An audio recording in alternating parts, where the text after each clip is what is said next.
جو کلین شیو نوجوان ہوتا ہے وہ امرد کے حکم میں ہے، اس پر وہی حکم لگتا ہے جو عورت پہ لگتا ہے.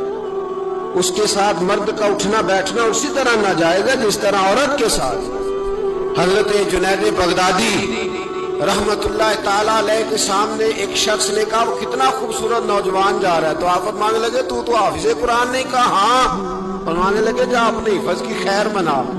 وہ شخص کہتا ہے میں نے اس بغیر داڑھی والے کلین شیو نوجوان کو بری نظر سے دیکھا، مجھے قرآن پاک ہی بھول گیا، سارا قرآن پاک بھول گیا.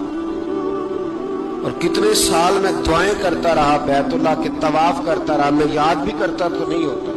کیسے اب تو ہمارا نعت کہاں بیوٹی پارلر سے ہو کے آتا ہے، ہم کسی اور کو کیا پیغام ہے؟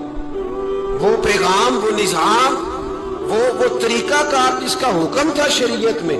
قوم لوط پر عذاب آیا، مرد مردوں سے بدکاری کرتے.